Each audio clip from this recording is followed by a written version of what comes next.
We'll get started here on the talk. Thanks for coming by this afternoon. I'm Stefan Shakow, one of the folks who works on the Azure website service back at Microsoft. And today I'm going to be walking you through some information on what's involved with developing both against the Windows Azure website service, as well as how you can tie together those websites with SharePoint Online, so you get an idea of how you can use both aspects of Windows Azure and our cloud offerings together. So, first half of the talk, I'm going to be going through sort of at a high rate of speed, a lot of info about what is Windows Azure websites, and go through a number of scenarios on how we use it and how you can interact with it as developers. And then from there, we'll shift gears, and I will use an example of a website running up on the Azure website service and show you some steps for how you can integrate it and tie it together with a tenancy that I have set up running on SharePoint Online. So first, just to sort of level set, just so that folks sort of understand, okay, what is Azure websites and where does it fit into sort of the breadth of product offerings from Microsoft. So Windows Azure as a cloud service has grown substantially over the previous years. It started out initially with cloud services, so those were web roles and worker roles, sometimes referred to as platform as a service. And it gives you the ability to stand up and run both lights out code as well as websites, go run it on our scalable cloud infrastructure. You get full access to sort of installing software on it, getting RDP access to the VMs, et cetera, et cetera. And one of the big benefits, though, along with the automatic scaling, is also the ability to have us automatically manage the VMs for you. So, for example, patching just happens behind the scenes automatically. You don't have to sit there mucking around with Windows Update and worrying about whether or not this month or this Tuesday's patch has been applied. Now, having it said that, we introduced earlier this year virtual machine hosting, which is sometimes referred to as infrastructure as a service on Windows Azure, and that's much more traditionally aligned with what everyone is familiar with, which is running VMs on hardware, or in this case, you're running the VMs on the Windows Azure cloud infrastructure. And so, of course, the advantage there is it very neatly aligns with probably what many of you are running in your companies and organizations today. But by the same token, it does mean the onus is on you to do all of the management and the setup and the configuration of the VMs. And then finally, we come to Azure Websites, which is also a new offering that was introduced this year. That's the team I come from. And we're focused on a very specific scenario and audience, which is making it really easy to develop modern, scalable websites and get them up and running very quickly in the cloud. And the way we do that is by basically hiding and abstracting away a lot of the management and setup and configuration work that you otherwise have to sort of assume if you're going to be going with cloud services or virtual machines. So there are a couple of sort of core tenets about what we try to make sure we enable for all of you of our customers on Azure websites. The most critical one is to make it really simple to get started. We don't want you to have to read a 600-page book and figure out the ins and outs of some new architecture. We just want to say, look, if you're running websites today on your laptop, on a machine under your desk, at your company, you name it, we want to have a very, very simple and easy on-ramp to be able to take that exact same code base and get it up and running in the cloud. And I'll actually show you here in a bit, walk you through some very straightforward scenarios of getting up and running quickly. And literally, it's a couple of mouse clicks on a website, and you can be up and running, basically in under a minute. Now, having said that, it's great to have a really simple on-ramp and get up and running quickly, but we also want to make sure that you can run really heavy-duty workloads on the Azure website service. So again, I will show you this in a few minutes with some of the demo sites we have, how you can go out, for example, and scale across multiple instances. You can also go ahead and move up to higher tiers of for-pay offerings with something called reserved instances, where you can get entire virtual machine resources dedicated to running your websites. So basically, the idea is you start out simple, but we make it very easy for you to scale out and scale up. In terms of the breadth of the programming languages and frameworks that we support, our aim is to be able to support everything that you could do today on a standard Windows web server. So we support the standard inbox Windows app frameworks. That's classic ASP and ASP.NET. And then additionally, we also automatically support PHP for Windows. We've supported the Node.js for Windows now for a few months. And then we also support Python. Currently, I believe it's called Bring Your Own Python, but you can basically download Python, upload it to a website running on Azure websites, and you're off to the races. In terms of back-end databases, we support SQL Azure, so that has a lot of symmetry, of course, with the on-prem SQL Server product. And also, we support MySQL running up in Azure. So you can go out and set up, for example, a PHP app running on Windows, and you can go ahead and purchase MySQL databases to run as your back end. You'll see a little bit of it later on in the talk. We have an app gallery that's wired up, probably not directly of interest for folks in this audience, but it helps for people who just want to get up and running with, for example, WordPress or .NET Nuke. You can actually go to a gallery, click through a couple of sign-up links, and we will automatically deploy the base application for you, provision it, and just get it up and running, running on the Azure website service. So again, it's all about sort of reducing that friction and making it very easy for folks to get up and running. And then in terms of development environments and development tools, we of course have great support and great integration with Visual Studio and with Web Matrix. However, at the end of the day, everything that goes on Azure websites, both in terms of management API calls, as well as actually pushing content up into the cloud. It uses a combination of REST APIs over HTTP, and we support FTP as a publishing protocol. So you can absolutely whip out a Mac, fire up an open source code editor, and happily sit there and start coding and uploading code over FTP and running it on our cloud infrastructure. And then lastly, again, not the focus of this talk, but just mainly so that you're aware of it, we have great integration with both open source and Microsoft source code control products. I'll actually show you a brief walkthrough of Git in a few minutes. We also support TFS, the hosted TFS that runs in the cloud.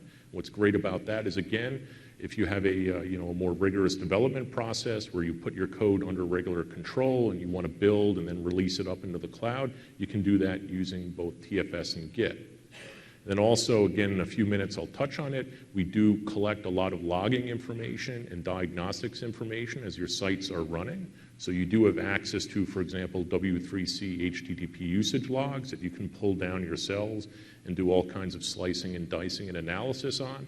And then we also keep track of sort of the various canonical resource utilization, so you can see how much CPU time or how much network egress your website has been consuming. So with that very quick overview, probably the fastest way to get sort of folks up to speed is just to try it out and give you a walkthrough of it. So what I have running up on the screen right now is the HTML-based Azure portal. I've already logged in with one of my live IDs, and what you're seeing right now is down the left-hand side of the screen is actually a variety of the Windows Azure services that are available to all of us, though the focus for us today in this talk is specifically on websites. But you can see down the left-hand side, like I said, there's a breadth of functionality that's available in Azure, and we are just one of many services that are running up in the cloud. So in terms of like how quickly you can get up and running with a website, I'll briefly touch on what I had mentioned earlier, which was we have an application gallery where you can say, hey, I'd like to get up and running with a website, and for example, maybe I don't actually want to write code, maybe I'm not a developer, for example, and so I want to go out and create an application directly from our application gallery. And so in my case, I'm not going to walk through installing an app here live, but just so that you're aware of it, you can see we have a variety of open source apps. So we have the popular WordPress app for PHP, a lot of well-known content management systems for .NET, .NET Nuke, et cetera. And then if you go ahead and you choose to install one of these, when you click through, it will go ahead and walk you through a wizard that asks you for a variety of config info. It can actually auto-provision databases for you, and then blammo, you're up and running in about a minute or two. But in our case, let's just start out with a blank website. So once again, I'll go to website, say quick create, and we'll just give it some random name. So foo123, we'll say great, let's go create that website. So what's happening in the background right now is live, is Windows Azure is going out. It's going to a specific data center, in this case, in the Western US region. It's created some location on disk where we can go out and store our website content. And it's also gone out and provisioned a basic DNS name so that we can actually access it. So there we go. That's the site that we just created. If we take a look, you can see, sure enough, there's foo123.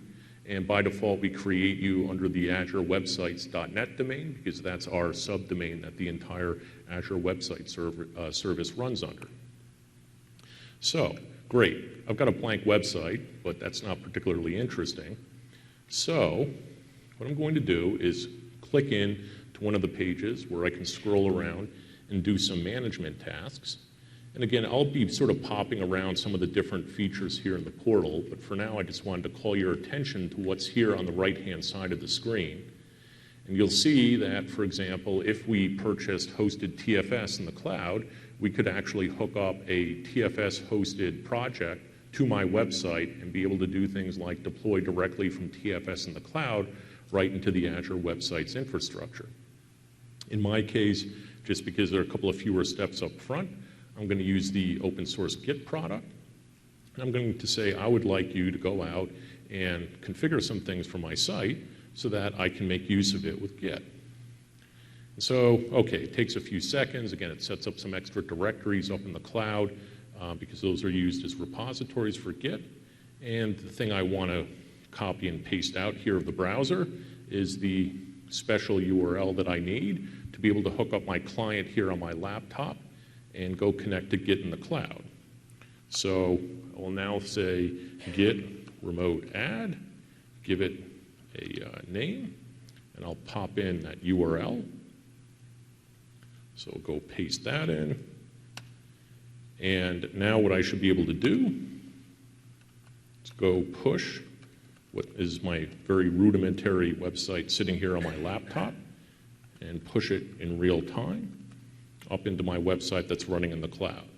So underneath the hood, right, one of the many ways Git can communicate is over HTTP. So as you can imagine, basically I've got the Git client on my laptop, makes an HTTP connection to our Git endpoint running up in the Azure Website Service, and then just source code control commands flow back and forth between my laptop and Azure Websites. So let's come back here, hit refresh real quickly, and okay, great, sure enough, it looks like I changed the default home page of my site. And then if I take that a little bit further, so let's go over to the exciting website directory I've got here on my laptop, and we'll go ahead and make a quick edit. So welcome to SPC 2012. So here I am, I'm a developer. I'm making some changes on my local machine. And we'll go out and commit that to my local repository, and then I will re-push the changes up to Azure. Oop, well, assuming I can remember my password, we will push my changes up to Azure. All right, come on, third time's the charm. Yep. Okay, trust me, I really do remember what my password is. There we go. So it chugs on through there, successfully uploads it, and if I hit refresh, you can see when I refresh the page, sure enough, the change has automatically been committed, so I just synchronized from the source code running on my machine and got it pushed up there into the cloud. So again, very simple example, but it's meant to sort of drive home the point that the Azure Website Service, it's not about having CSPKGs and hosted service models. It's about you, the developer, going out and working on a website and iteratively making edits and changes, pushing them up to the cloud, seeing how they run, make more changes, push them up to the cloud over and over and over again. So a very fast, very rapid, very easy development cycle. Okay, so that was a simple website using Git. Oh, and one last thing. Just because I happen to still have been parked on the page, the folks who built the Git integration, and this is also true for the TFS integration, you can actually see here in real time, the portal was picking up the notifications of the pushes I was doing from my laptop up to the cloud. So you can actually see the initial setup and then you can see the changes that I just pushed up there a minute ago. So there's a lot of rich functionality that we actually have built into the source code control options that we have with the Azure Websites product. Okay, so let's create another website, and we'll call it SCH Foo Bakery, because probably no one's taken that. And this time around, I'm going to put it in East US. So this is just more sort of to show you, hey, you do have locations around the world. So where Windows Azure exists around the world, the Azure Websites product exists. And so depending upon whether you're US, Asia, Europe, you can pick the geography that you want, and you can go ahead and create your websites in any of those. So for the heck of it, let's go to East US. So we'll let that chug through for a little bit, take a few seconds to set up. And what I'm going to do with this website is I'm going to instead use Web Matrix. So this is one of the standalone web development tools that we have. So it's a little bit smaller, slimmed down vis-a-vis Visual Studio, but it's free. You can download it, run it on relatively low hardware requirements, and it's specifically meant to appeal to a broader audience. So right now I have one of the default template sites sitting here running on my machine. Again, if we zoom it in, you can see currently this site is running on localhost, so it's running on my laptop. And what we will want to do is get this site pushed up and running in the cloud. So let's go back to our portal. There's my Foo Bakery site. I'm going to make one quick change while this is while we're running through things. I'm going to real quickly turn on W3C logging and go save that change. And don't worry, I'll come back to the configure page in a little bit just so that you can sort of see the flavor of the kinds of things that you can change.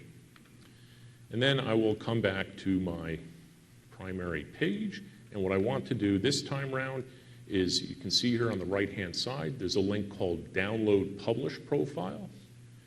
And what this is a pre-generated XML file that has credentials and network endpoints that I can use with tools like Visual Studio and like Web Matrix so that they can just automatically connect into the Azure Website service and enable me to publish content again from my local machine up into the cloud. So we'll go here and we'll click the Publish button. Now in my case, I haven't published this site before for my laptop.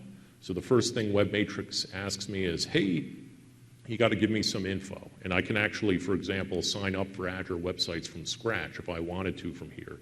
But in my case, since I've already got things up and running, we'll go to the desktop and we'll go to the Foo Bakery settings file that I just downloaded. See, a bunch of info gets pre-populated, but again, you don't have to worry about that. You just select the file, pull it in, and it will do two things. First, Web Matrix does some checks to make sure that the guy on the other side of that web deploy publishing link can actually run the thing I'm going to publish. And in this case, I can. And then I'll hit continue, and it detects the fact that, well, guess what? There's really nothing out there, so I basically have a lot of files to go upload. And at this point, it'll just sit here and spin for a little bit down here at the bottom while it's happily publishing all the files from my laptop up into the cloud. Now, this is actually yet another avenue for getting content both up and down from the websites, right? You saw Git, we touched on TFS. This right now is using Web Deploy, which is an HTTP-based protocol that has some bells and whistles around it that help tools like Web Matrix and Visual Studio to do things like diffing and actually do more extensive configuration, for example, up in the endpoint in the cloud. And then lastly, we also support FTP because, again, pretty much everybody on the planet has access to some kind of an FTP tool or another, and that's the way that universally we can allow anyone, whether you're on Unix or Mac or on Windows, to be able to go publish content up into the Azure Website service. So in this case, it's a couple of meg overall, and it looks like I don't exactly have the greatest network connection, so it's still chugging along a little bit, and we'll come back to it in a sec once it's done. What I wanted to do while we wait is let's go find that file I just downloaded. Let's pop it open, and let's do something else with it.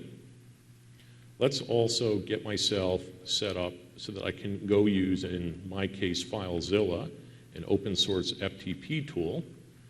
So, and again, use your whatever tool you've got that you like, command line or UI. But you can see that I'm pulling the username and some very long randomly generated password out of the configuration settings. And I'm going to go out and connect up literally into Azure. And you can see here, I'm now parked in a view where I can see my dub root. And you can see it's already begun to get populated with content that I'm currently publishing here out of the Web Matrix tool. Now, again, normally, like if you do this from, for example, home or from your corporation or business, it'll go a lot faster. And I apologize, there seem to have been some glitches with networking here at the talk, so it seems to be taking a little bit longer. But eventually, once everything is published up here, then we can go out and actually run the site and make use of it. So, good, it's gotten into the content. So I'll tell you what, we'll hop back to the portal and temporarily just take a quick look at some of the information you get when you're running a site. So you notice there are all these green sort of text here with numbers and information. These are keeping track of the resource metrics that we in Windows Azure actually look at, both from the point of view of trying to minimize things like bad neighbor effect, and also from the point of view of things that ultimately, if you move to a for-pay offering, we will bill you for. So you can see that we have 2 sets of CPU time that we keep track of. And again, there are different limits depending upon whether or not you're running in a free or a pay mode. Remember, this is a site I just created here on stage. So this is actually a freebie site. You don't pay a dime for what you're seeing here. We keep track of network egress. And so again, for a free site, you get about 165 meg of free egress a day. And then we also give you some storage, in this case, a gigabyte of storage. And we also keep track of the maximum amount of memory you're using. And so we have a limit of a gig that we keep track of over the course of an hour.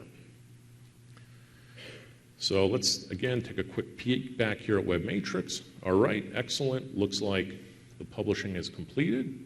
So we'll go ahead, click the link, and we'll let the service fire up the website. And so sure enough, this time around, I'm running that same website we saw a few minutes ago. But now if you look at the URL, right, that's actually running up in Azure Websites under our domain. Again, other than the slowness on the network, didn't take any more than a few minutes and a couple of mouse clicks through Web Matrix to get this up and running. So I'm going to hit refresh a few times, just click around a little bit, just to have it doing something. Basically, I want to see if I can generate enough traffic to see when I go back to the portal, if I can get a little bit of usage information showing up here in the graph. And so, of course, because we just created the site, it's sort of squashed off there on the side. But you can see that we have I wouldn't call it real time, but it's sort of almost real-time tracking of your resource utilization. And it's not just for us to go out and do quota enforcement or billing. It's also so that you as the customer can say, oh, well, look, looks like 22K of incoming network utilization, looks like about 1/4 of a meg egress, and I've already done 30 requests. And then you also have it here in tabular form as well that you can keep track of. Now, what I'm wondering is, for the heck of it, let's go out and refresh our connection here in FileZilla to the FTP endpoint. Okay, so I can see that a lot more content now is actually showing up here. So I can see everything that I just uploaded. I'm going to navigate up the directory hierarchy a bit. And you can see there's this log files directory. And if I drill into it a little bit, all right, great. So this is the second piece that I was hoping things had sort of kicked in quickly enough. This is a filtered set of W3 HTTP usage logs. And again, I mean, all of you work with websites, so it should be pretty familiar to you, right? This is your canonical W3C log, what verbs, what URLs, it has all the usual information, what were the response codes, inbound, outbound usage, all that. So the nice thing about this is we have running as a service that all of you get in Azure Websites, a watcher that looks at the continuous stream of HTTP usage logs coming off of our web servers, and we're able to sort of slice that up so we can filter it and get it for your site versus yours, et cetera, et cetera. And then we automatically place it here out on the content directories so you can get to it through FTP. And again, for folks who are interested in it, we recommend that you download it, maybe once a day, pull down the logs, delete what's up there so we can continue generating new logs. And then from there, again, run your favorite, analysis tools, et cetera, against the usage logs. So a couple of other things since we've been popping in and out of the portal that I wanted to touch on. So I'd sort of zoomed past the configure tab earlier because I wanted to sort of get the HTTP logging turned on early to see if we could get some usage to show up. So a couple of things, again, a lot of this should be familiar to you with your backgrounds, right? .NET Framework versions. So we currently support now both 3.5 and .NET Framework 4.5.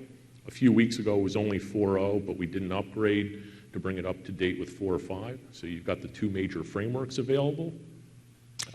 If PHP is more your flavor, currently it's 5.3. However, we will be applying an upgrade rather shortly to the service and adding 5.4. So don't worry, it's almost but not quite here. We come down here to domain names. You'll notice right now this whole section, it's all read-only. Again, this is a free site. So with a free site, the only thing you specifically get is you only get to name sort of the suffix port, or excuse me, the prefix portion of the URL. But if you move to a for pay offering, there's sort of two general tiers of pay offerings. And if you go to an external domain registrar and get your own custom host name, or for that matter in the plural, host names, you can go ahead and CNAME your own host names, point them at the name that's been generated here for the Azure website site, and then from there, just give your customers the friendly host names that you've gone out and purchased. And what we do behind the scenes is we register in our system the host names, so when the HTTP requests come in, we actually recognize that, oh, guess what? This random host name, Pepsi.com, is actually running on our sites, and we know how to go out and route it. A couple of other quick things. So diagnostics, you saw what the web server logging option does. We have it off by default just because it does generate some disk I/O and it does generate files. So if you do turn it on, you do want to periodically pull down the files and delete them. We do that mainly as a sort of courtesy measure because otherwise, right, you just have logs that grow and grow and grow and grow, and then you run out of disk space. The other two features, error messages and failed request tracing, these are referencing an IIS feature. There's a detailed error logging feature in IIS that this one turns on, and the other one, if you've heard of it, it's sometimes referred to as FREB, or failed request event tracing. So this is where you can turn on the FREB feature in IIS, and you can get those log files just the way I got the HTTP logs. You hook up with FTP, pull them down, and you can go out and analyze them. There's this interesting section, app settings and connection strings. So for all of us who use the .NET Framework, these map directly to the app settings and connection strings values that you know from managed configuration. And I'll actually come back here in a second, and we'll play around a little bit with app settings. And then lastly, you can see here default docs. Again, should be very familiar to you if you work with IIS. You can go ahead and trim this list down, customize it, you name it, and set up whatever you want for the default handling for the default doc. So what I wanted to do with app settings, in this case, let's just pull in a specific setting. So just type in some text, hello, SharePoint conference. We'll go out and save that. And what happens is both sets of these key value pairs, if you provide them, we store them in our configuration databases, and we associate it with your website. And the cool thing is at runtime, when we run your website, we pull these values out of our configuration database, and we make it available to you as a developer. And specifically in the case of .NET Framework, we do a little bit of extra syntactical magic. And what we actually do is literally we pull the app settings values that you see here, and we stick them into the managed configuration systems collection of app settings. And it's the same thing for connection strings. If you happen to be running a .NET Framework app, ASP.NET, we will pull these key values out, and at runtime, we will populate the connection string section in the .NET configuration system. So to give you an idea of that, let's come back here to our little bakery site, go to a page, go to the About page, and I'll throw in a little snippet of code here. So we'll say, great, let's go define a variable, and I'll go use the ASP.NET Configuration Manager. I'll go to App Settings. I'll say, let's go give me that foo value. Then, oh, by the way, I'll account for the case that there was nothing actually specified. And then we'll go throw it out and actually print it out on the page for us. So, okay, nice simple change. First, let's go out and run this thing locally. So right now, the page you're seeing, this is the site running on my laptop, right? It's running on IS Express. Okay, now let's close out this publishing session. Let's set up a new publishing connection. This time around, because we're using Web Deploy, it's able to do the diff between what's on my machine versus what's in the cloud. You can see it's much smaller, so it's smart enough to realize one and only one page changed. So we'll go out, let it connect. Great. So now I should be in the browser window for my Azure Websites-based version of the Bakery app. Go ahead and refresh it so it comes back up again. And then once it comes back,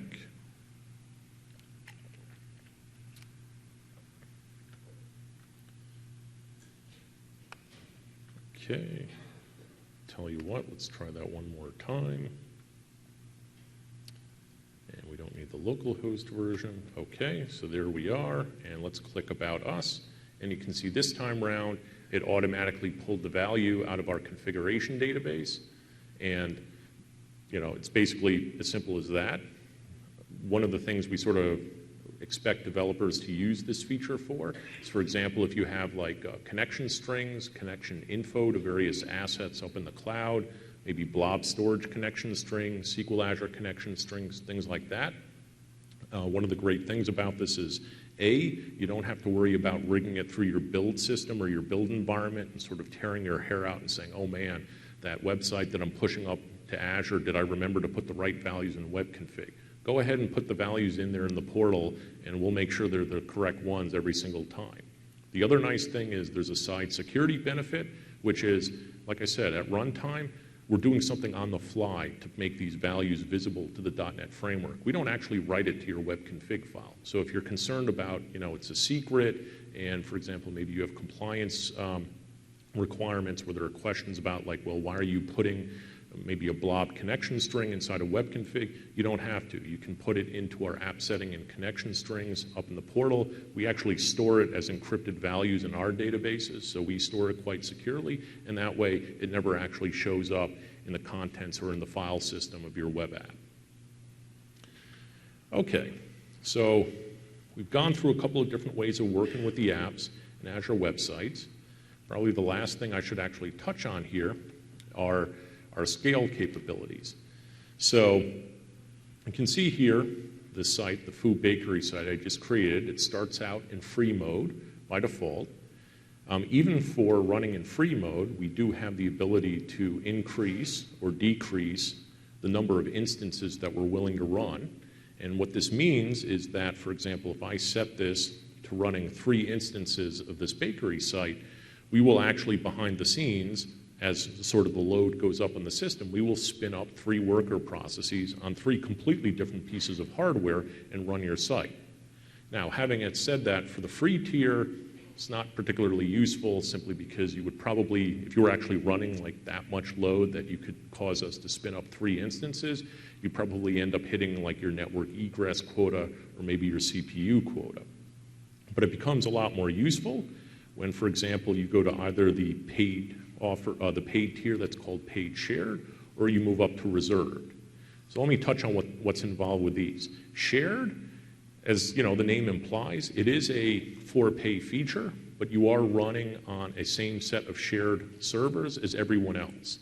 So the reason why it's for pay is that, for example, if I go out and save this change, we'll give it a couple of seconds to chug through. I'll flip back over to the configuration page, and I'll show you that the host name section has now become editable, and I can actually add domain names. So right here's domain names.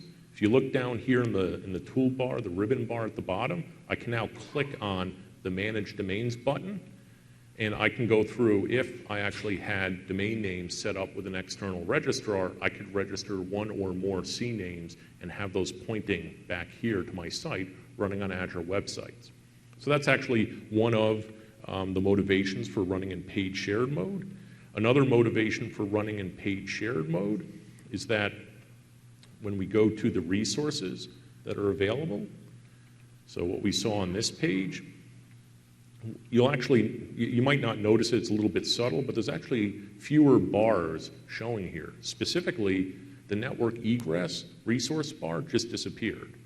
And the reason why is when you're in a for pay tier, we don't throttle or prevent you from using more network usage. You still get 165 meg outbound per day for free, but anything above that limit, we just start metering, and then you'll get a bill in a month's time. And so there's no cap on network egress. The other thing, it's a little bit more subtle, but we actually give you higher limits in terms of CPU time. And behind the scenes, we will actually keep your website up and running for longer. For free offers, we will go out and actually idle you out pretty aggressively. Again, it's free. We do want you to try out the service, but by the same token, we can't sit there and burn up resources at the expense of the for pay customers. But for paid shared, we will keep you in memory. I think it's for an hour, even if you've been idle. Now, there's another option for scaling that you can use, and that's sort of the granddaddy of it, which is you go to reserved mode. Reserved, as the name implies, means we actually reserve one or more virtual machines that are exclusively dedicated in the cloud for running your websites. And just as with the other options, right, you can choose number of instances to go up to. And just quick FYI, today, because we're in preview, it just happens to be capped at 3. We will down the road be removing, or if nothing else, bumping that limit up substantially. So that's just sort of an artifact of the fact that we're in preview mode. And then you can also tell us the specific VM size that you want to use for your reserved instances. And so if you're familiar with Windows Azure, these map one-to-one to the small, medium, and large VM sizes that are available today elsewhere in Azure. So for example, if I were to go out and choose this combination, so reserved, running on large VM, 3 instances, we will, behind the scenes, go into our cluster of servers. We will mark 3 large VMs exclusively for your use, and then we will run only your website or websites on those 3 virtual machines. And so that's meant to give you the maximum amount of scaling and also give you the opportunity to get off the shared servers, running on your own dedicated servers. And at that point, we also no longer watch your CPU utilization or your memory utilization. At this point, they're your VMs. If you want to go run them hot at 100% CPU load and 90% memory load, more power to you. They're all dedicated for your usage. So of course, in this case, I'm actually going to click off from the page. But what I will do, actually, is in a little bit here, we're going to be working with one of the other sites that I have set up for integrating with SharePoint. So I'm actually going to take my little dev site here, and I will flip it up to page shared mode because I'd like to actually keep it up and running in memory. So we'll make that change real quickly. And then, not that it's particularly earth-shattering, but for grins, let's go ahead and take a look at my staggeringly huge bill from the last week of playing around with page shared sites. So I probably haven't logged in there for a bit, so it's wondering who I am. So I'm currently using the 3-month free trial that's out there for everyone to use. And you can see literally just for me, in the past few days, I had a few of these sites running for I don't know, 2 hours or so, say, in paid shared mode, and it's cost me a whopping total of 4 cents. The reason why I show that to you, though, is, again, it may not be immediately obvious, but this scaling mode, you can scale up and you can scale down at will. So again, scenario-wise, if you know, hey, Christmas is coming up, I don't feel comfortable with running my, maybe I have a basic e-commerce site, I'm not going to run it page shared, great. You can go reserved, put it on 1 or more VMs, run it that way for 3 weeks, Christmas rush is done, great, come on back to the portal, scale back down to page shared. And you only pay for the utilization for that peak period when you went ahead and purchased the additional resources. So So very cool, very useful scaling option. Okay, so I think that is the whirlwind tour of Windows Azure websites, just purely from the Azure websites perspective. Now I want to switch gears a little bit and talk about, well, we got Windows Azure, we've got SharePoint Online and Office 365. How can you bring sort of those two worlds together? So very briefly, as you've probably seen a lot of today and also over the past 2 days here at the conference, the SharePoint folks have invested a lot of time and effort to open up their application development model with the new version of SharePoint. And it's actually great from our point of view in Azure websites because it means that the kinds of developers who are comfortable building, for example, ASP.NET websites, maybe from scratch, maybe getting them from third parties, using the tool sets that are out there, and sort of the assumptions that those developers have about all of the functionality that's available to them, well, guess what? You can now build those kinds of websites and actually integrate them into the SharePoint experience and read and write data with SharePoint. And that's actually something that's been a lot more difficult to do in the past. So previously, right, for SharePoint 07, you had a model where, well, you built a SharePoint app, but it was actually code running inside of SharePoint. And then iterated on things a bit, and they introduced a sandboxing model to give you more flexibility about the kind of code you could write. But again, you were still running within the scope of the SharePoint sandbox. And with 2013, they've basically eliminated those boundaries. And in a sense, they've taken SharePoint and they've turned it into a big business engine that's front-ended by a REST API.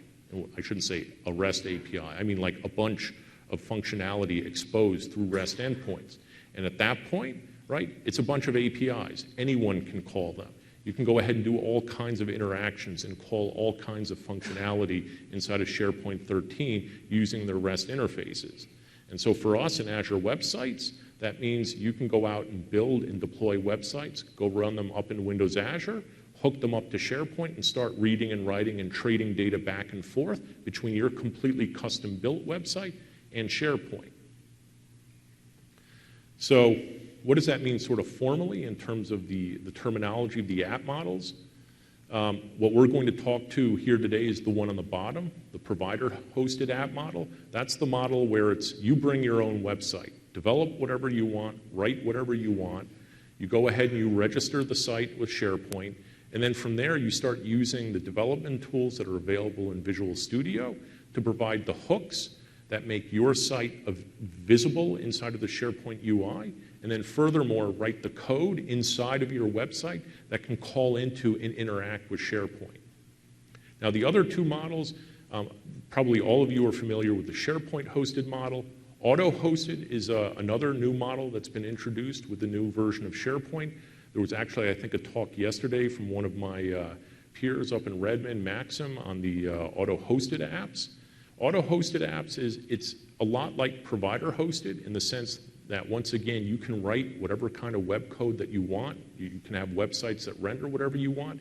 But the sort of subtle difference is you upload that into SharePoint and Office 365, and they actually take care of all of the provisioning. They take care of running it for you on their own web clusters. They basically take 100% of the administration and management and completely take it out of your hands. And that's actually great for a wide array of applications where you as a customer may not want to have to muck around with or worry about the vagaries of running a website. But if you're into running your own websites, or if you're a third party or an ISV and you have a relatively complicated web service or website that you want to integrate with SharePoint, provider-hosted apps are definitely something that you should look at. So quick graphical overview, and I will actually walk through this with you in a second. We basically end up doing two things when we write a provider-hosted app. We go ahead and we register some information about the app with SharePoint. We then actually take like the web app, the thing that's going to run, and we go deploy it somewhere, in this case, up into Azure websites. And then once that happens, the code running inside of that Azure websites app can make all kinds of REST API calls into SharePoint Online and get full access to the functionality that's available there. And then similarly, using some other advanced functionality called event receivers, you can actually configure SharePoint Online to call back into your web app that's running out there on Windows Azure. And for example, you can have SharePoint notify you that maybe someone added an item to a document list, as an example. So with that brief walkthrough of sort of the integration options, I'll shift back to my laptop. And what we'll do now is let's get out of the current variations of the Bakery app. Just close down a few windows. And what we'll do instead is switch on over to Visual Studio. So we'll close out a web matrix there. Great. So I already have set up here the basics of a provider-hosted app inside of Visual Studio. You can see here on the right-hand side in the Solution Explorer, I have 2 projects that are in my solution. I have my Bakery web app, and again, I'm intentionally using that app because it's about as far removed as SharePoint as I could think of, and we're actually going to help tie it in and integrate it with SharePoint. And then we have a second project, and this is the project that we use to go tell SharePoint, in essence, about how we want my web app to integrate and work with it. So right now, of course, I don't actually have the integration points hooked up. So for example, I have a demo developer tenancy running up here in SharePoint Online. I do happen to have already registered just the basics of the app. I have it sitting here in my available apps. But what I want to do is sort of integrate it more tightly in a few places. So first off, in the document library, what I want to do is I want to be able to go to this context menu, and when I drill into it, I'd like to actually have a menu option here that will launch me from my document library into my application that's running out in Azure websites. And then similarly, for the heck of it, I'd also like to see if I could get that same kind of linking working here in the ribbon bar of the document library. And then for the last sort of basic integration that I'm going to go for, here on my home page of my tenancy, right, when I go into edit mode and I want to add some web parts, what I would like to do is I would like to be able to add what's called an app part, which is a kind of sort of a flavor of web part, as it were, and I'd like to actually add it into the view of my page here. So let's go ahead and hop out of that. That's right. Not making any changes, so we will flip back to Visual Studio. So the first thing I'm going to do is add what's called a menu item into my SharePoint site. So let's call this Bakery menu item. And you can see here that I'm using a variety of parts and items that are in the SharePoint project type. So I'm using the menu item custom action. And when I choose that, well, the first thing it's going to realize is it's been a while since I've logged in. So I'll have to hook myself back up. So VS connects up to SharePoint. It confirms the fact that, yeah, great, I can actually write an app that's going to integrate with this site. And what I want to do is I want to say, hey, my menu item is going to have something to do with the document library. So now I need to give it some information. So first off, I will go ahead and say, hey, let's go buy some cake. So that's the text that's going to show up on the menu item. And then I actually need to give it some code, or in this case specifically a URL that it can go to. So again, I'm going to copy the URL to my site that's running up in Azure. Let's zoom in a bit to see what it's pointing at. So you can see that I'm telling SharePoint that when I click on a specific portion of the SharePoint UI, what it's going to do actually is navigate out to a site running in Azure websites. And then I have this placeholder value, standard tokens, which is just a way of telling SharePoint, oh, by the way, when you actually navigate the user from SharePoint over to my site, please pass along the sort of standard set of key value information that the website might find to be useful. So we'll go ahead and finish that. And I will make 2 quick modifications here. In this case, the menu item is very simple, so there's not a whole heck of a lot of metadata. The one thing I'm doing here is I'm changing the sequence number, and that will have the effect of making sure my menu item sort of pops up to the very top of the menu item list. And then I've just got one little bug here I need to work around, which is I don't want to over-encode the braces on my standard tokens. So great. At this point, I've added the metadata to my SharePoint project that says, go create me a menu item that links me off to my web app. So let's do a similar thing and go add a button in that ribbon. So this is going to be a bakery ribbon item. Same general idea. All right, so this time around, what am I doing? Well, I'm still working with the document library, but in this case, I want to manipulate that toolbar ribbon that you saw at the top. So it's going to ask me for a little bit of extra information saying, well, where exactly do you want me to be customizing the ribbon? So in this case, I'm saying I want you to go to the portion of the ribbon that deals with adding new documents, and that's where I want you to make some space so that I can actually link out to this app running in Azure websites. So great, let's go say celebrate for the text, because I want to celebrate with cake. And once again, right, I'm going to my site running out in Azure websites, and once again saying, please give me the standard set of tokens. So we'll go ahead and finish. And the one modification I want to make here, other than the quick fix-up, just go ahead and put in standard braces, not URL encoding. And I want to go out and supply some custom images. And there's a reason why I'm doing this. So the reason why I put in these two URLs to images is if you look closely, you'll see these are actually pointing at URLs inside of my website. So actually what I'm doing is I'm going to tell SharePoint that inside of the SharePoint rendered ribbon bar that it should actually get the iconography for my website from something outside of SharePoint. Namely, I'm telling SharePoint, you should reach out back into me, and I'll give you the actual icons that I want you to show up there. And so that's actually a little subtle, but it's an interesting point because, hey, I'm the one developing the website. Maybe I've got some designers. I can go have them design whatever I want, and it's going to show up seamlessly and fit right in there into the general flow of the SharePoint UI. So it makes for a very nice UI experience. So great, we'll go out and save that. And so far, we've been sort of linking in things that are just, hey, a menu here, a ribbon button there. We'll do something a little bit crazier, and we'll add in a client web part.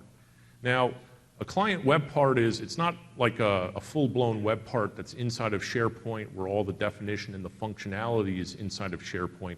What it is it's you carving out a part of the UI, much like you do with other web parts, but the actual rendering, the text, the images, you name it, they don't come from SharePoint, they come from my website.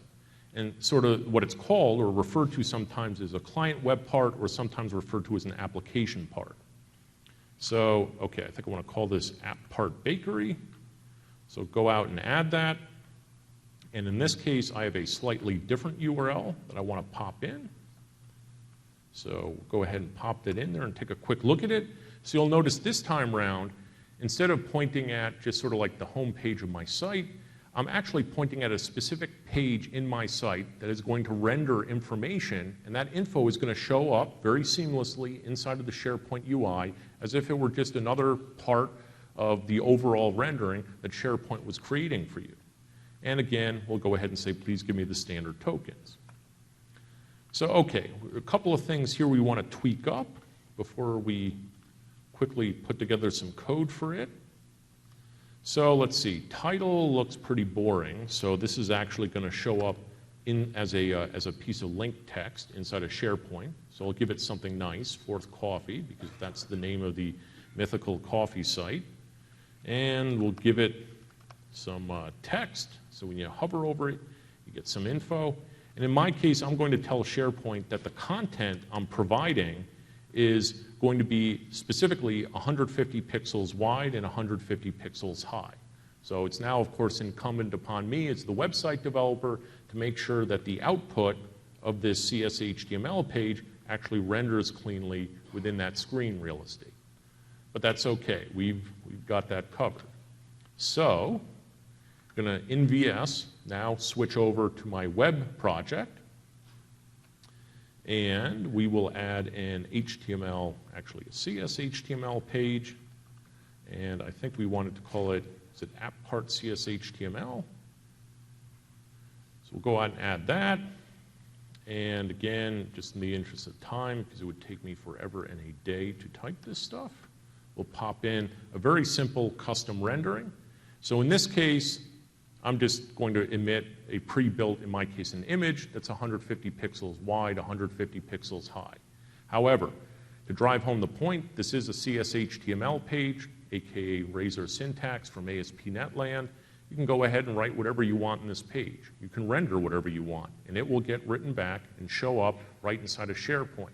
So if you want, the canonical reporting, stock quotes, et cetera, you can go ahead and build all that custom off to the side, wrap it up as an app part, and have the rendering of that information show up inside of your SharePoint environment. Now, there's one interesting thing I'm doing here in terms of the layout, is I happen to be referencing a CSS class that does not exist inside of my bakery website. This is actually one of many CSS classes that SharePoint provides that give you, the web developer, the ability to create a custom look and feel, but a look and feel that's also consistent with what the SharePoint UI looks like. So in order to make sure I get that pulled into my site, let's go ahead and set up this layout page. So Razor has this concept of you can have the main rendering of the page, and then you can also have stuff that it pulls in. So again, we'll just pull in this code, drop it in, and let me talk to it real briefly. Basically, all I'm doing is I'm looking at the URL that's coming into my web app. So I'm in SharePoint, I'm going to click the app part, SharePoint's going to redirect out to my site running an Azure website, and I'm going to get this, big URL query string stuff. And remember, we had that placeholder earlier, standard tokens. Well, one of the key value pairs that SharePoint will happily provide for me is a URL that points back into SharePoint. And in my case, since this code is running up in Azure, I'm going to use that to build up a CSS style sheet reference that says, hey, when I'm rendering this page, why don't you go back to SharePoint and, in this case, drill down to a well-known location and the CSS handler, and what I will actually get back when the page is rendering in the browser is all the custom CSS types and styles that SharePoint knows about. And then because of that, included in that, this MS emphasis style, or this class, will actually be available for me to use in my web app. So I think I've hooked up everything I wanted to for the near term. What I'm going to do first off is I'm going to publish my web app back up into Azure websites. So once again, I happen to be using web deploy. This time it happens to be from inside of Visual Studio. So we'll go ahead and publish it. Since I've already got the site up there, it shouldn't have to push everything. It'll just push the recompiled DLL and some of the changes I made. So we'll let that sit there and chug along for a little bit.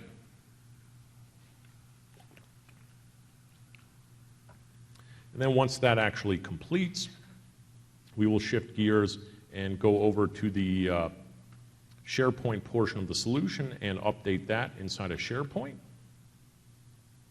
All right, great. So that tells me it succeeded, and it's trying to run the site now, which for now is not particularly interesting. So let's hop over here in the Solution Explorer to the SharePoint portion, and I'm going to deploy my changes up into SharePoint. Because, right, I made changes to the website, I made changes to my SharePoint app. So I got to push the SharePoint changes to Office 365, and I got to go push the website changes up into Windows Azure. So we'll let that chug along for a little bit. While that's grinding through there, I'm going to cancel out of this because I haven't clicked through it yet. And it tells me this app is not installed on this site, which makes me worried. Dun, dun, dun. All right. So let's see here. I am in the demo site, and I do have, go back to the site. All right. So that's interesting. Well, let's give it a whirl. See what it says in the output. I'm wondering why it was thinking that it was not there, but okay. So it's good that it's moving to the installation step, which is what we wanted it to. Yay, the app has been installed up in SharePoint. Okay, so the first thing that happens after I refresh the app inside of SharePoint is, and like you've seen this before with, for example, Windows 8 apps and other mobile phone apps, is it's going to ask me and say, well, do you really trust this app? And you'll see it's asking and saying, hey, it appears this app wants to read, in this case, information about the users who are browsing the site. So I'll say yes, please do go out and trust it. And where that information is coming from is if I drill into the application manifest and take a look at what it's set up like inside of Visual Studio, you'll notice that I've already pre-configured the SharePoint app to say I'm going to be wanting to eventually read some information out of the user profile of the user in SharePoint. And I would also like to be able to write information back to the tenant that's running inside of SharePoint. And I actually make use of both of these permissions, and I'll show you where these permissions get exercised in a little bit. But okay, great. So we've done a bunch of work, we've hooked up things. Let's go ahead and refresh my home page. Let's go to my Documents library, right-click on my lighthouse picture, pop up the menu, and sure enough, there it is, my custom menu option that said, let's go buy some cake. And so when I click it, okay, it doesn't do a whole heck of a lot, but it pings me over to the site running in Azure Websites. And then similarly, if we take a look at the other integration points I chose, I go to the toolbar, and sure enough, there it is on the ribbon bar, the Celebrate text, that icon. Remember what I said earlier? It's coming from my website. I can guarantee you nowhere in SharePoint is there an icon that's as beautiful of a cake as that is. And then let's take a look at the last integration point that we had enabled. So I'm on the home page of my demo tenancy here. Let's flip the page into edit mode and say I would like to insert an app part. You see here on the left-hand side of the screen, right, my Fourth Coffee app part now shows up. So say, yep, I would like to add that to the page. And so we'll go ahead and let SharePoint chug away through on that for a little bit. So you can see it showing up. I will say, yep, please commit those changes to the layout of my page. And now every time I come to the home page of my site, using the same pixel layout as all of the other tiles here, I've got a representation of my site running over in Azure Websites, and I can click the link, and it navigates me out to it. So pretty straightforward stuff, and like I said, pretty cool that I can take something completely disconnected and unrelated to SharePoint and actually start tying it in and making it show up in the context of the UI. But having it gone through those three items, the thing that immediately comes to mind is it's a little bit of a pain that I have to keep on hitting the back button in order to get back to my site. So what I'm going to do is add a little bit more code into my site running up on Azure Websites. So the first thing I'm going to do is once again leverage that fact that I can reach back into SharePoint and get stuff out of it. So in this case, would have added in this line of code right here is once again I'm taking advantage of that host URL, and this time around I'm reaching back into SharePoint and saying, hey, get me a library of interesting JavaScript controls that I would like to use in the context of my site here. And the reason why I'm doing that is I want to have what will look roughly like the SharePoint, the toolbar that you sort of see across the very, very top of the page, and I would like to also display that inside of my site. So this is the specific reference to the SharePoint, quote-unquote JavaScript control. That's going to give me a sort of consistent look and feel for a navigation bar. It will give me a convenient link that will let me click on it and jump right back into SharePoint. And then I've also set up some of the other links or some of the other icons that are inside of this menu bar so that I can click further on into my site.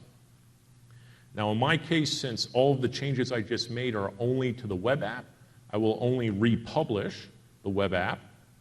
So we'll go ahead, republish the changes back up into Azure.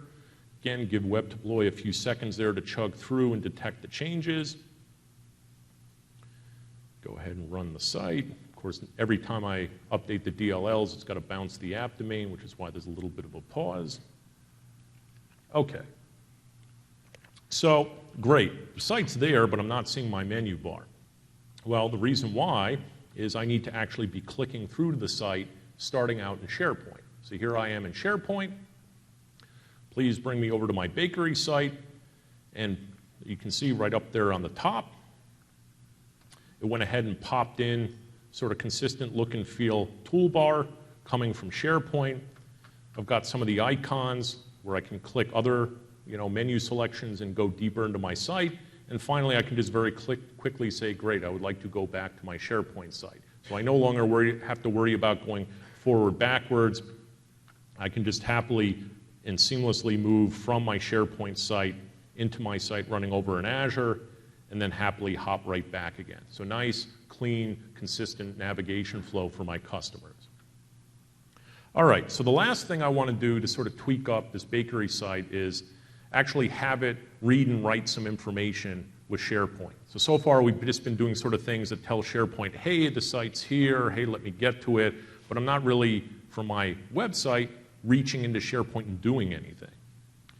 So, since this is, of course, a miniature bakery site, I will go out and change it so that I can go ahead and place an order and have some of my information show up inside of SharePoint.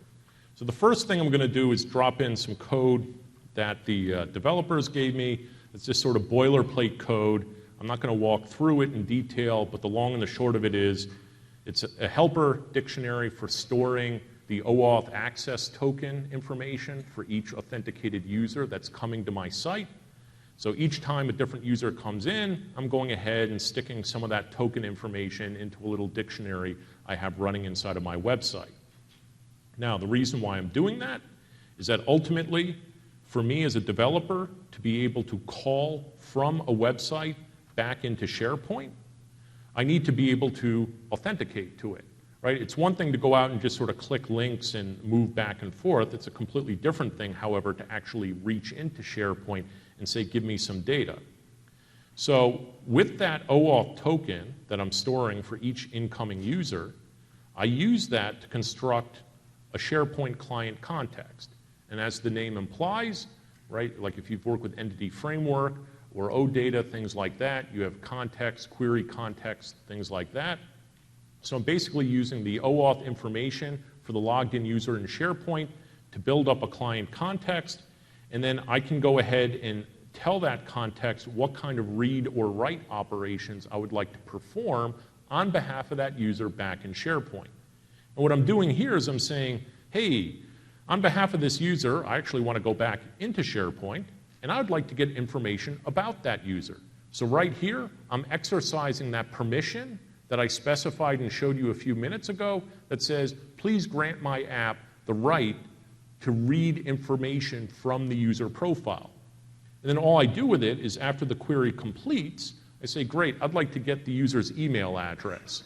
And in my case, you'll see it in a minute or so, I actually use that to pre-populate an order form and pre-populate the email address where I'm going to send a notification off to. So that's reading some information.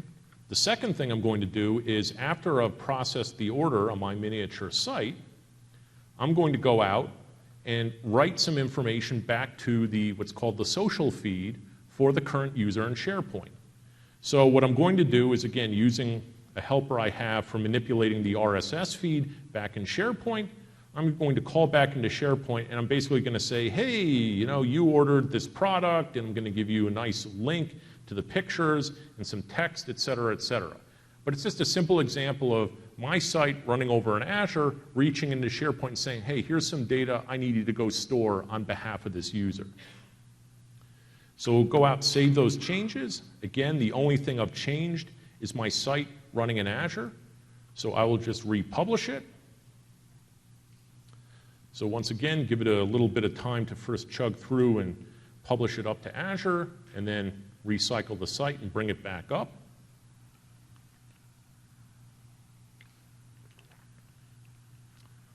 And then once we know that the site's up and running, I'll flip back over to SharePoint, because once again, I want to start out as an authenticated user in SharePoint.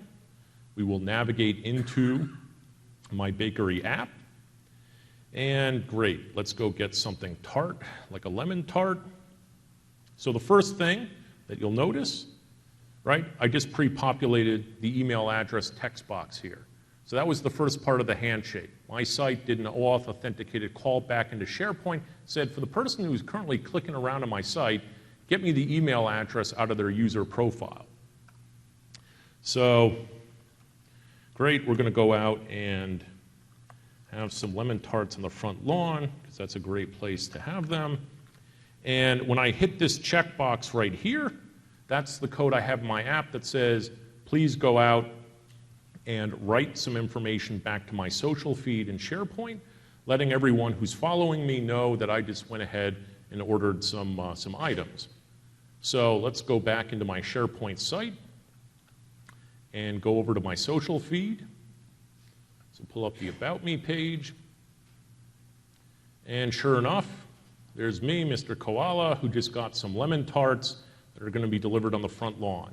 So literally in real time, we just went from the site running in Azure, posted it into SharePoint, and the information shows up. So okay, that was in a nutshell what I wanted to walk through with you in the code of just showing, like I said, a piece of code that has nothing to do with SharePoint. In the last 25 minutes, we just made it do a lot more with SharePoint. And that, in essence, is sort of that's the thrust of a lot of the effort that the folks in SharePoint have invested into opening up SharePoint Online and making their APIs available for all kinds of developers to call into and make use of. The other thing, hopefully, takeaway that you got from the first half of the talk is that just onboarding to Azure websites, very simple. All you need is a live ID. I'll grant you, we will ask you for a credit card, but we won't actually charge you. And then you can go off to the races. We let you create upwards of 10 free websites in each geographical location around the world. So as developers, you can actually do a heck of a lot with playing around with our service. And then again, if you like it, you just flip up to one of those 4 pay modes, and from there you can scale up to paid, shared, or reserved instances. And then as we just saw with the app, basically I'm just scratching the surface of what's there, but I think for a lot of developers, and especially also a lot of third parties and ISVs, since at this point you no longer need to run your custom code inside of SharePoint or inside of the SharePoint sandbox, the sky's pretty much the limit in terms of all kinds of crazy things that you can come up with, develop, and actually project it and present it inside of the SharePoint site for your customers. So okay, that's the talk. Thank you everyone for attending. We do have a couple of minutes here, and I don't think that anyone's actually coming in for a little while, so if folks have questions, either feel free to step up to the mic, or again, I'll be here for a few minutes. Feel free to come up and talk to me. Thank you.